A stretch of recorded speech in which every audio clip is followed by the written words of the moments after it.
अस्सलामुअलैकुम वरहमतुल्लाहि वबरकातुहू। दोस्तों, हज 2025 में जाने वाले हाजियों के लिए इंतज़ार है अभी फ़्लाइट के शेड्यूल का, और इंतज़ार कर रहे हैं बहुत सारे हाजी कि फ़्लाइट शेड्यूल जितना जल्दी आ जाए उस हिसाब से हम तैयारी करेंगे। तो इस बारे में आज बात करेंगे, और तैयारी किस तरह करनी है और कैसे करनी है वो चीज़ भी मैं आपको इंशाल्लाह बताऊंगा। और मेडिकल के हवाले से मेडिकल हॉस्पिटल्स कहाँ पे रहेंगी और क्या क्या जानकारी है उस बारे में भी इंशाल्लाह बात करेंगे हम। तो बने रहिए मेरे साथ और देखिए पूरा वीडियो, तो सही जानकारी आपको मिलेगी। और जो हाजी मेरे चैनल पे नए हैं प्लीज़ चैनल को सब्सक्राइब कीजिए, लाइक कीजिए और बेल आइकन जरूर दबाइए, जिससे नए वीडियो का नोटिफिकेशन आपको डायरेक्ट मिल जाएगा। तो चलिए शुरू करते हैं आज का वीडियो। दोस्तों, हज के लिए जाने वाले हाजियों के लिए अभी फ़्लाइट के शेड्यूल का इंतज़ार है, क्योंकि तीसरी किस्त जो भरने की थी वो तो आ चुकी है अभी, और तीसरी किस्त का वक्त हज कमेटी ने 3 तारीख तक दिया है। 3 अप्रैल 2025 तक के लिए वक्त दिया गया है। उससे पहले पहले आप अपनी तीसरी किस्त भर दीजिए। बहुत सारे हाजी सवाल करते हैं कि तीसरी किस्त किस तरह भरे। तो तीसरी किस्त जो आपने पहले 2 किस्तें भरी है उसी तरह से तीसरी किस्त भरने की है। और जितने भी हाजी वेटिंग लिस्ट में भी सिलेक्ट हुए हैं, पहली वेटिंग लिस्ट, दूसरी वेटिंग लिस्ट, तीसरी वेटिंग लिस्ट, उन हाजियों को भी ये पेमेंट जल्द से जल्द कर देना है, क्योंकि हज कमेटी के पास अभी वक्त बहुत कम है और हो सकता है इसकी तारीख आगे बढ़ाई जाए और ना भी आगे बढ़ाई जाए।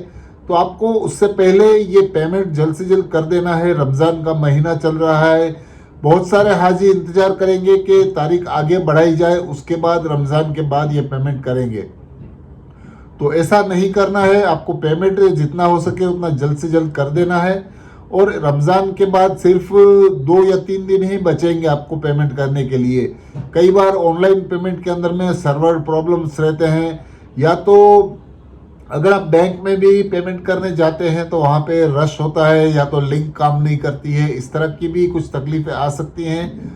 तो हो सकता है उतना जल्दी से जल्द आप अपना पेमेंट 3 तारीख से पहले यानी रमज़ान में ही जल्द से जल्द कर दें, तो आप उससे आसानी से आपका काम हो जाएगा। और उसके बाद बहुत सारे हाजियों को इंतज़ार है कि फ़्लाइट शेड्यूल कब तक आएगा। तो फ़्लाइट शेड्यूल का इंतज़ार थोड़े ही दिनों में ख़त्म होगा, जब तक ये पूरा जो पैसा भरने का है उसका काम पूरा हो जाएगा। और चौथी वेटिंग लिस्ट भी आने का इंतज़ार है, वो भी आएगी।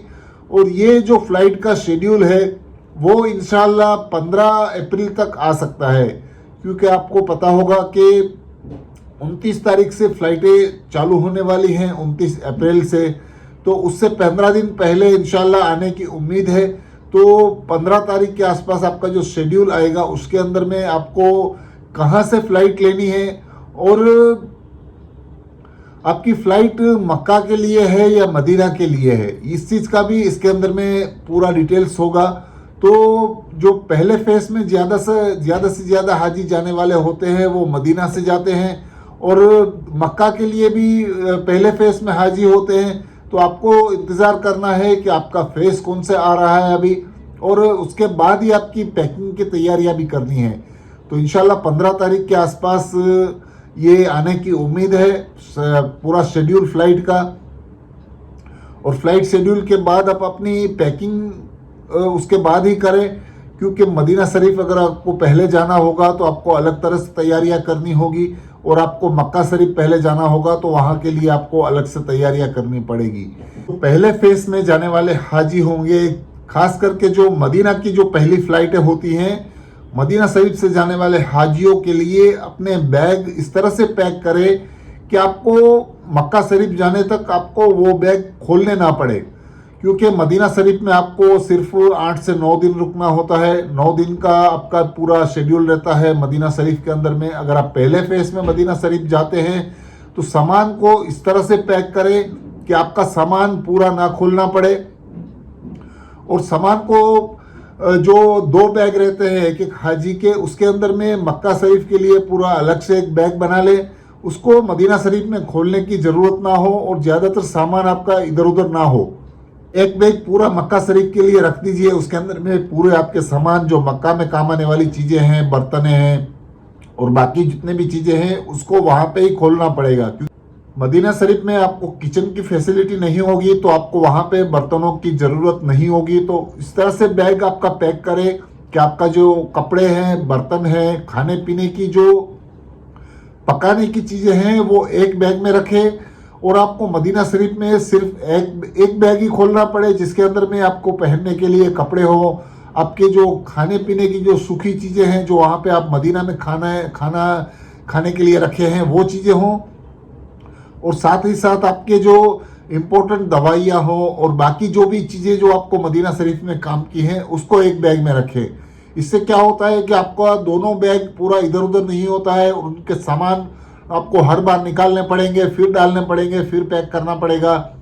तो पैकिंग आपको इस तरह से करनी है कि मदीना शरीफ में जो पहले फेज में जाने वाले हाजी हैं उनको पूरा एक बैग मदीना शरीफ के लिए रखना है और एक बैग पूरा मक्का शरीफ के लिए रखना है, जिसकी वजह से आपको मदीना शरीफ में वो बैग ना खोलना पड़े और 9 दिन के लिए आपके जो एक ही बैग से काम चलाएं। और साथ ही साथ एक चीज़ का खास ख्याल रखें कि इसके अंदर में अचार वगैरह कोई लिक्विड चीज़ या तो कोई ऐसी चीज़ ना रखें, ऑयली चीज़ जिसकी वजह से आपके कपड़े ख़राब हो जाए। क्योंकि हमने पिछले साल मैं हज के लिए गया था तो मैंने देखा था कि बहुत सारे हाजी अचार भर भर के लाए थे, और वो अचार ट्रांसपोर्ट के अंदर में जो आपकी फ़्लाइट के अंदर में सामान आपका इधर उधर होता है तो वो अचार पूरे लीक हो जाते हैं और पूरे कपड़े ख़राब हो जाते हैं, जिसकी वजह से आपको पहले पहुंच के यही काम करना पड़ता है। और बहुत सारे हाजियों को मैंने पहले मक्का शरीफ में जिद्दा के एयरपोर्ट से मक्का शरीफ जाते हुए देखा था, और वो बिल्डिंगों में जाके पहले उम्रा करने के लिए जाना होता है। उस वक्त वो अपने कपड़े पूरे धो रहे थे और कपड़े साफ करने के उस बैग साफ करने के इसके अंदर में लगे हुए थे। तो इस तरह से आपको ये सब चीज़ें जो रहती हैं उसको या तो ले जाते हैं तो बहुत संभाल के ले जाना है, और अगर आप नहीं ले जाते हैं तो बहुत अच्छी बात है, क्योंकि आपके कपड़े ख़राब होंगे, आपके सामान ख़राब होंगे, बैग्स ख़राब हो जाएंगे। तो इस तरह की चीज़ों से आप बचें। और जो पहले फेस में आपको मदीना शरीफ लेके जाया जाता है उसके अंदर में आपको डायरेक्ट मदीना शरीफ की फ़्लाइट रहती है, और आपको डायरेक्ट आपकी होटलों में लेके जाया जाएगा। वहाँ पे आपको सिर्फ रहने के लिए ही रूम होंगे और एक वॉशरूम होगा, ना ही कोई किचन फैसिलिटी होगी और ना ही कोई खाने पीने की आपको बनाने के लिए कोई जगह होगी। तो आपको सामान आपका इस तरह से पैक करना है, और साथ ही साथ सूखी चीज़ें जो खाने की रहती हैं उसको आपको अलग से बैग में रखना है। और चाय के लिए आपको मेरा सजेशन ये है कि चाय के लिए आप चाय के जो बैग्स आते हैं, टी बैग्स, उसको ले जाएं, और शक्कर भी हो सकता है तो आपको पैकिंग में मिल जाती है। और जो आपके मिल्क पाउडर है उसको भी आप छोटे पैकेट्स में भी ले जा सकते हैं, और उसके बड़े पैकेट भी आते हैं। तो उसको वहाँ रखने से आप मदीना शरीफ में डिस्पेंसर में से गर्म पानी आता है वो लेके आप इंस्टेंट चाय भी बना के पी सकते हैं। बहुत सारे हाजियों की जो आदत रहती है चाय पीने की, तो उसको हर बार उनको बाहर जाने के लिए और हर बार वो यहाँ बहुत ज़्यादा रियाल में चाय रहती है, 2 रियाल, 2.5 रियाल, 3 रियाल। तो उतने रियाल में चाय पीने से अच्छा है कि वो अपने होटल में ही चाय को डिस्पेंसर में गर्म पानी आता है उसमें बना के पी सकते हैं। तो ऐसी चीज़ों को आपको एक बैग में रखना है जो आप यूज़ कर सकें। और मक्का शरीफ में बाद में आप जाएंगे तो दूसरा बैग में आपका वो सामान रहेगा जिसमें बर्तन है, खाने पीने की जो पकाने की चीज़ें हैं, और बाकी जो आपके कपड़े हैं जो आपको मदीना शरीफ में नहीं ज़रूरत है वैसे कपड़े वो मक्का शरीफ वाले बैग में रखें। और जो मक्का शरीफ जाने वाले हाजी होते हैं, जो मक्का शरीफ पहले जाते हैं, उनके लिए जिद्दा एयरपोर्ट पे जाना होता है, और जिद्दा से बसों में आपको मक्का शरीफ लेके जाया जाता है। और मक्का शरीफ में भी आपको ले जाने के बाद हो सकता है कि आपकी बैग देर से आए, या तो आपकी बैगें बाद में भी आती हैं, कई बार जल्दी आ जाती हैं, कई बार 1 दिन लगता है।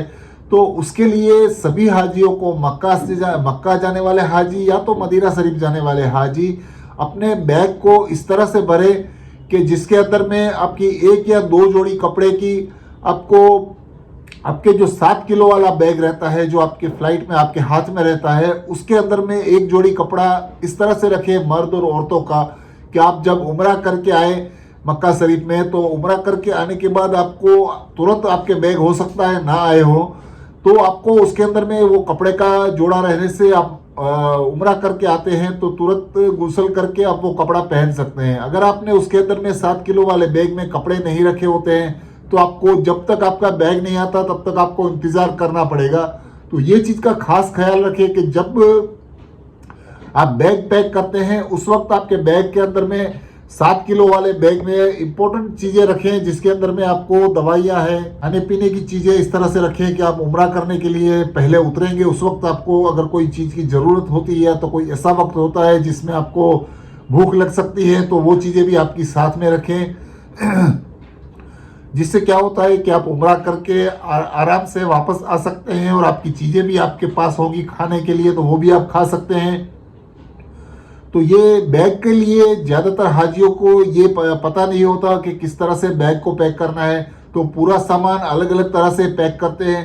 तो आपको इस तरह से बैग पैक करने से आपकी सामान की भी सेफ्टी रहेगी, आपका सामान इधर उधर नहीं होता है और आपका सामान खराब भी नहीं होता और आपको जो ज़रूरत की चीज़ें हैं उसको खोलनी होती है। तो बैग को सब आप इस तरह से पैक करें और हो सकता है आपकी बैग जल्द भी आ जाए। पिछले साल हम हज करने के लिए गए थे तो हमारी बैगें हम उम्रा करने के लिए जैसे ही बिल्डिंग से जा रहे थे तुरंत उसी वक्त हमारी बैगें बिल्डिंग में आ गई थी, लेकिन डिस्ट्रीब्यूट करने में और बैगों को ढूंढने में बहुत परेशानी होती है क्योंकि एक बिल्डिंग में 200-300 लोग रहते हैं, 200-300 हाजी होते हैं और उन सभी की 400-500-600 बैगों में से आपकी बैग ढूंढना मुश्किल होता है। उस वक्त आपको बैग ढूंढने में रहेंगे तो आप उम्रा करने के लिए नहीं जा सकते हैं, बहुत वक्त लग जाएगा।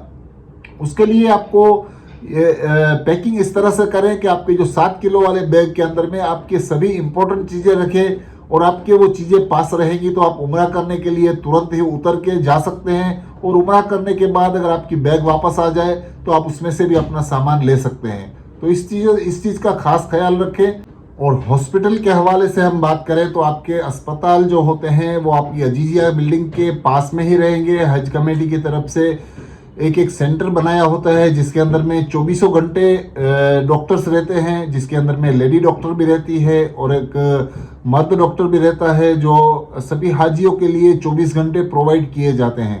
अगर कुछ भी तकलीफ है आपको तो 24 घंटे आप उस हज सेंटर के अपने इंडियन डॉक्टरों के पास जाके आप दवाइयाँ ले सकते हैं। कुछ भी आपका प्रॉब्लम है तो वो प्रॉब्लम बता सकते हैं, उसके लिए आपको बिल्कुल भी फिक्र करने की ज़रूरत नहीं है। हज कमेटी की तरफ से बहुत ही अच्छी फैसिलिटी है मेडिकल की और दवाइयाँ भी आपको जो भी हॉस्पिटल में से ही देते हैं और वो सब फ्री दवाइयाँ रहती है, आपको एक पैसा भी खर्चा नहीं होता है।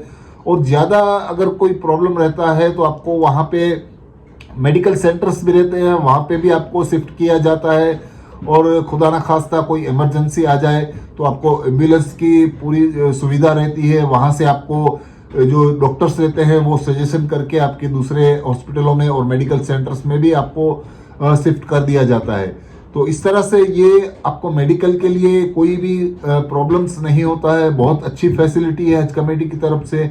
जितनी भी अजीजिया हैं वहाँ पे अलग अलग तरह से अलग अलग सेंटर्स होते हैं, डॉक्टरों के और दवाइयों के भी उसी के अंदर में रहते हैं, आपको वहाँ पे दवाइयाँ भी तुरंत मिल जाती हैं।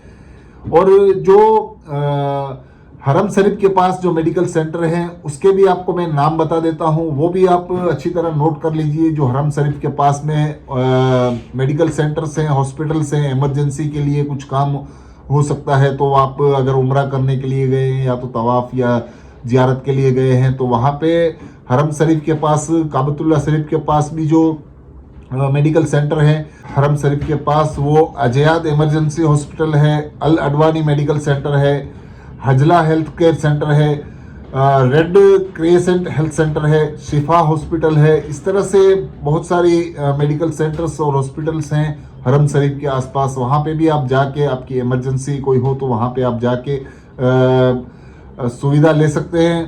तो ये सब चीज़ें आपको ख़ास याद रखनी है और बहुत सारी जो चीज़ें रहती हैं वो आपको यहाँ से सीख के जाना है तो वहाँ जाके आपको आसानी रहती है। तो दोस्तों वीडियो अच्छा लगा है तो प्लीज़ मेरे चैनल को लाइक कीजिए, सब्सक्राइब कीजिए, शेयर कीजिए और दूसरे हाजियों तक ऐसी मालूमातों को पहुँचाने से उनको भी आसानी रहती है। अल्लाह हाफिज़।